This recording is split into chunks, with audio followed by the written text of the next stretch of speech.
So last week was quite emotional. I think a lot of people on social media, when they did send through their questions for Drake, was about Hello. emotional moment. Good evening, Drake. How are you doing? I'm very well, thank you. How are you? I'm super. Thank you so much for joining us on SuperSport TV's Instagram account. Thank you very much. Just pleasure to be here right now.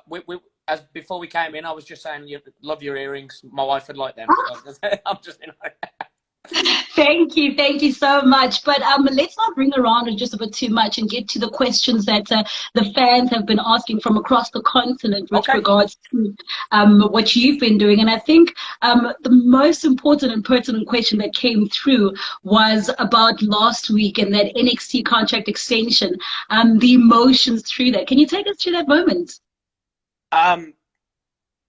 You can't really explain it in words.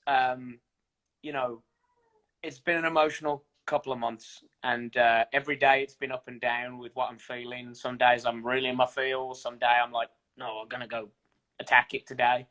Yeah. A lot of nights where I've gone to sleep for a good night's sleep and woke up at 3:30 in the morning and like, Sure.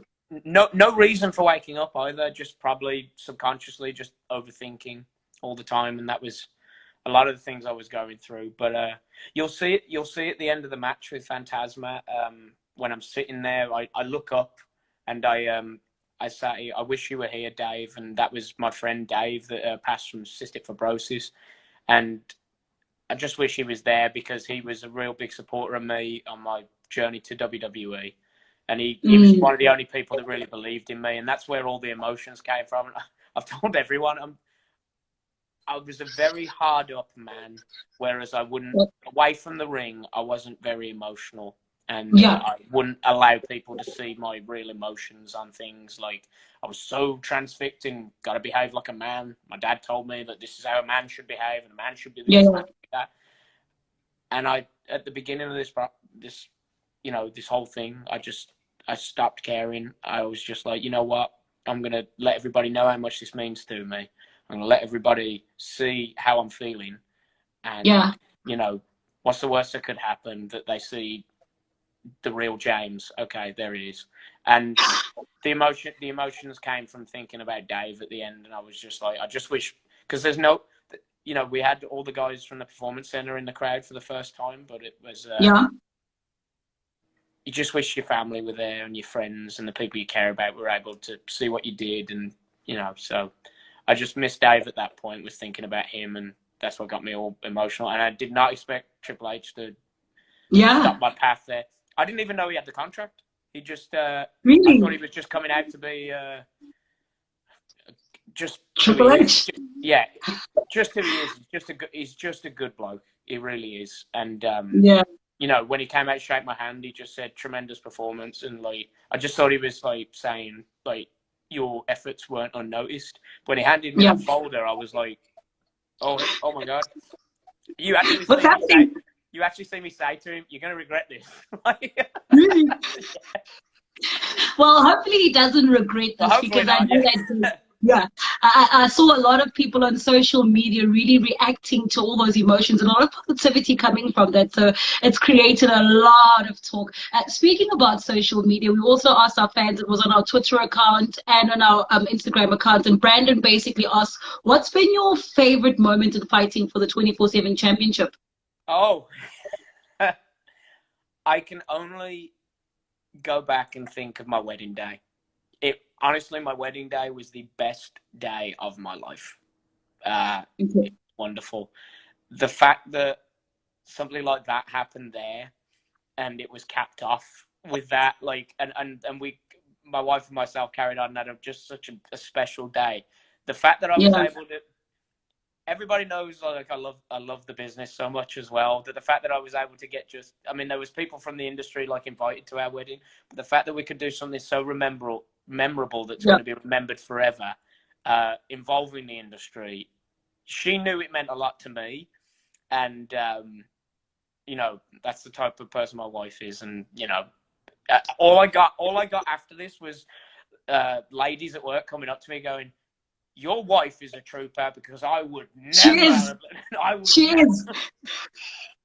But I suppose that really rings into the fact that you love WWE so much, and your love for her as also bringing that all together really just to show the love. Yeah, and I got to have R-Truth at my wedding as well, which is like not all bad, but like R-Truth, honestly, any moment I got to interact with him, create moments with him, laugh with him, be the brunt of everybody's jokes for him and for the fans. Those were some of the funnest times I've ever had, and he's a wonderful human being. He's the best 48/7, 7-Eleven, R95, 345, 24/7 champion of all time, 36-time 24/7 champion. And he's a legend to everybody in the dressing room, to everybody in the industry. He's a legend. One, because he doesn't age, but two, the amount of smiles on faces that he creates. You won't get a better human. You won't. It's the emotions that you create. And Craig also asks, what's the best thing about being the Cruiserweight division? The best thing about the Cruiserweight division is, I'm going back into my 205 general manager mode here. They provide the most exciting hour of action on the WWE network every Friday on 205 Live. And now, not only on 205 Live, the Cruiserweights having their own show, you can now see the Cruiserweights on NXT. And I think the Cruiserweight title tournament created so many great moments and showed how special the Cruiserweight division is. And it elevated so many people. Kushida doesn't need elevating in himself, but it elevated a more personal connection to Kushida for people. Jake Atlas, a relative unknown, came into the tournament, and now everybody knows him. Yeah. He nearly got to the final. We all had one more match, that triple threat, and you know, it just elevated so many people. Phantasma, Escobar, whatever he's calling himself now. Thanks a lot for that, buddy. You know, so many people were elevated by that tournament, and that's the caliber of talent that the Cruiserweight division has. And don't forget the OGs of 205 Live, like Jack Gallagher and Tony Nese, Shane Strickland as well. Like, everybody in that went away from the tournament with something, and that's the talent of the Cruiserweights. Adam also asked that NXT has achieved some cult-like following. What makes it so special? Because it's so different. Did you see TakeOver in your house? Unbelievable. What brand would have been able to get Tom Pettengill to come back and shill the WWE again, the merchandise? I even got 8 ice cream bars out of that TakeOver because we had to do a few takes, but by the end of it, I'd had too much ice cream. That was. They're good though, by the way. Those WWE Superstar Cookie ice cream bars, I recommend them if you can find them in stores. Yeah. But what an incredible show, and it's different to SmackDown, which is also different to Raw. WWE right now has 3 main roster brands that have 3 television shows around the world that are all diversely different, with diversely different characters and diverse different approaches to how they present to you the WWE. And NXT has its own niche, Raw has its own niche, and SmackDown has its own niche, and I'm proud to be part of NXT.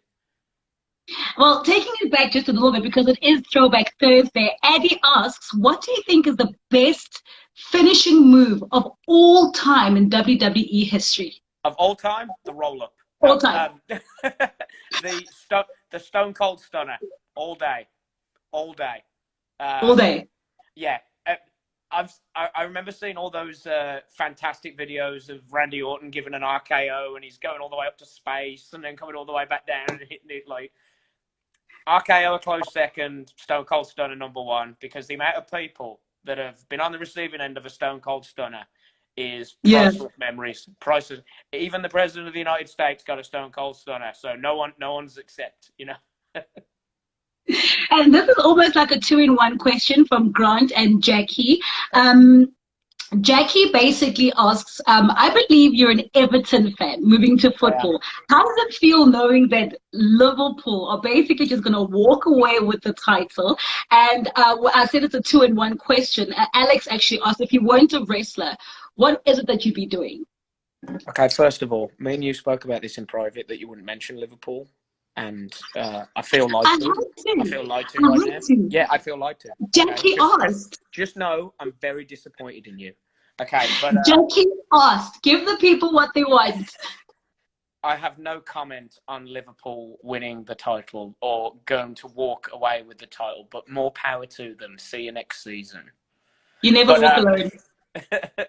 And what was the other question? Sorry, went off track. About what you'd be doing if it wasn't wrestling. What other career would you have chosen?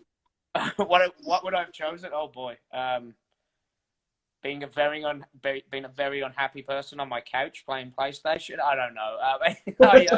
So I used to work in a bank, believe it or not, and I used to look across at the NIA, the National Indoor Arena, what it used to be called in Birmingham, and just used to look over there and dream of wrestling there. And thank the heavens I ended up doing it. But I probably would still be in a bank, still be the biggest wrestling fan of all time, and just being a dreamer. Just being a dreamer about one day doing it. I'm glad I didn't listen to other people, and I took the jump and went, now, instead of going to the pub and a club at a weekend or going on lads' holidays, I am going to go to a sweatbox gym in Great Bar, Birmingham, and I'm going to bump on crash mats.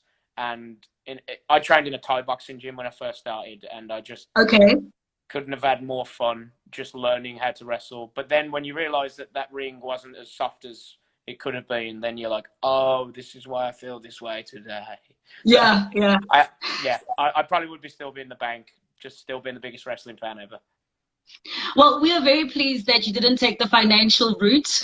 very pleased. Finally, Drake, a message to all your fans out there that watch every single Thursday and love you so much, especially from the continent of Africa. Well, thank you for watching us on SuperSport.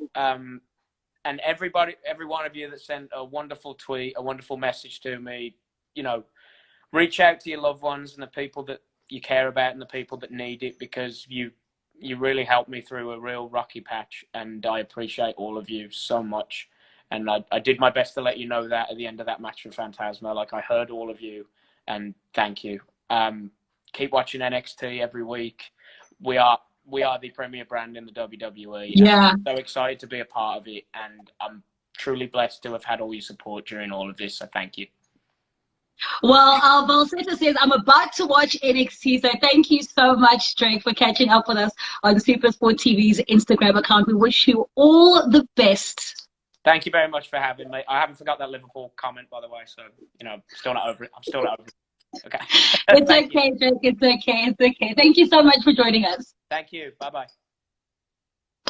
All right, that was Drake Maverick right here on SuperSport TV's Instagram account. I hope you did enjoy that. Do remember that you can catch all that action live on your World of Champions SuperSport. So NXT is live every single Thursday, so that is today, and then that's morning at 2 a.m. with a prime time repeat at 2 p.m. and at 3 p.m. I hope you enjoyed it. Don't forget, go through to our IGTV to catch all the WWE interviews that we've been doing. Good night.